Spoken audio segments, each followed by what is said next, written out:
ನಾವು ಹಂದಿ ತಿನ್ನೋ ವಿಡಿಯೋನ ಹಾಕ್ದಾಗ ಎಷ್ಟೋ ಜನ ಇದೇನಪ್ಪ ಇದು ಹೇಸ್ಗೆ ತಿನ್ನೋ ಅಂತ ಗಲೀಜ್ ಪ್ರಾಣಿನೆಲ್ಲ ಇವ್ರು ತಿಂತಾರಲ್ಲ, ಇವರು ಮನುಷ್ಯರ ಏನು ಅಂತ ಎಷ್ಟೋ ಜನ ಕಮೆಂಟ್ ಮಾಡಿದಿರ. ಆದ್ರೆ ನೀವು ನಂಬಲ್ಲ, ಇಡೀ ವರ್ಲ್ಡ್ ಅಲ್ಲಿ ದ ಕ್ಲೀನೆಸ್ಟ್ ಅನಿಮಲ್ ಅಂತ ಅಂದ್ರೆ ಹಂದಿನೇ. ನನಗೆ ಚೆನ್ನಾಗಿ ಗೊತ್ತು, ಈ ಮಾತು ಹೇಳಿದ ತಕ್ಷಣ ಎಲ್ಲ ಬಾಯ್ ಬಡ್ಕೊಂಡ್ ನಗಾಡ್ತೀರಾ ಅಂತ. ಯಾಕೆಂದ್ರೆ ನಮ್ ಕಲ್ಪನೆಯಲ್ಲಿ ಹಂದಿ ಅಂದ್ರೆ ಯಾವಾಗ್ಲೂ ಡ್ರೈನೇಜ್ ಅಲ್ಲಿ ಬಿದ್ದು ಒದ್ದಾಡಿ ಹೇಸ್ಗೆ ತಿನ್ನುವಂತ ಪ್ರಾಣಿ ಅಂತ. ಆದ್ರೆ ನನಗೂ ಈ ಸತ್ಯ ಗೊತ್ತಾಗಿದ್ದು ಈ ನಂದಿನಿ ಪಿಗ್ ಫಾರ್ಮ್ ಹತ್ರ ಬಂದು ಸಂದೀಪ್ ಅವ್ರನ್ನ ಮೀಟ್ ಮಾಡಿದಾಗ. ಇವ್ರು ಹೇಳಿದ್ಮೇಲೆ ನಾನು ಬಂದು ಗೂಗಲ್ ಅಲ್ಲೆಲ್ಲ ಕುತ್ಕೊಂಡು ರಿಸರ್ಚ್ ಮಾಡಿ ನೋಡಿದ್ಮೇಲೆ ಅದು ನಿಜನೇ ಆಗಿತ್ತು. ಹಂದಿಗಳು ಗಲೀಜ್ಗೆ ಹೋಗಿ ಬೀಳಕ್ಕೆ ಕಾರಣ ಅವುಗಳ ದೇಹದಲ್ಲಿ ಬೆವರೋ ಗ್ರಂಥಿ ಇರೋದಿಲ್ಲ. ಆ ದೇಹದ ತಾಪಮಾನನ ಕಂಟ್ರೋಲ್ ಮಾಡ್ಕೊಳ್ಳೋದಕ್ಕೋಸ್ಕರ ಹೋಗಿ ಗಲೀಜಿಗೆ ಬೀಳ್ತವೆ. ನಾವು ಅದನ್ನ ನೋಡಿ ಇದು ಗಲೀಜ್ ಪ್ರಾಣಿ ಅಂತ ಅನ್ಕೊಂಡ್ಬಿಡ್ತೀವಿ.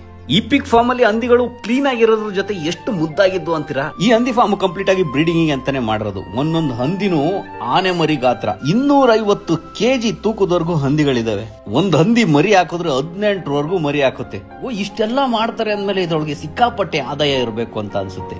ಎಷ್ಟೋ ನ್ಯೂಸ್ ಗಳಲ್ಲಿ, ಟಿವಿ ಚಾನೆಲ್ಗಳಲ್ಲಿ ಹಂದಿ ಸಾಕಾಣಿಕೆ ಮಾಡಿದ್ರೆ ಲಕ್ಷಾಂತರ ರೂಪಾಯಿ, ಕೋಟ್ಯಾಂತರ ರೂಪಾಯಿ ಹಣದ ಸುರಿಮಳೆ ಅಂತ ಹೇಳ್ತೀವಿ. 4.25 ತಿಂಗಳು ಈ ಹಂದಿಗಳನ್ನ ಸಾಕಿ ದಿನ ತೊಳೆದು ಪಾಲನೆ ಮಾಡಿದ್ಮೇಲೆ ಒಂದ್ ಹಂದಿ ಮೇಲೆ ಇವರಿಗೆ ಸಿಗೋ ಲಾಭ ಬರೀ 500 ರೂಪಾಯಿ. ಇವರು 1 kg ಹಂದಿನ 120 ರಿಂದ 30 ರೂಪಾಯಿಗೆ ಕೊಟ್ರೆ ಹೊರಗಡೆ ನಮಗೆ ಸಿಗೋದು ಹಂದಿ 400 ರಿಂದ 450 ರೂಪಾಯಿ kg.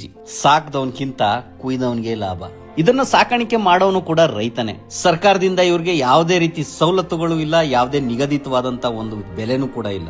ರೈತ ದೇಶದ ಬೆನ್ನೆಲುಬು ಅಂತ ಹೇಳ್ತೀವಿ, ಆದ್ರೆ ಆ ರೈತನ ಬೆನ್ನೆಲುಬು ಮುರಿದೇ ಬಹಳ ವರ್ಷಗಳಾಗೋಗಿದೆ. ಈ ಭಾಷಣಗಳಲ್ಲಿ, ಪುಸ್ತಕಗಳಲ್ಲಿ ಇದು ಮಾತ್ರ ಒಂದು ಕೊಟೇಶನ್ ಆಗಿ ಉಳಿದ್ಬಿಟ್ಟಿದೆ. ಹಂಗಾದ್ರೆ ಈ ಹಂದಿ ಫಾರ್ಮ್ ಮಾಡೋರಿಗೆ ಲಾಭ ಅನ್ನೋದೇ ಇಲ್ವಾ ಅಂತ ಅಂದ್ರೆ ಖಂಡಿತ ಇದೆ. ಆದ್ರೆ ಮಾಡುವಂತ ವಿಧಾನದಲ್ಲಿ ಮಾಡಿದ್ರೆ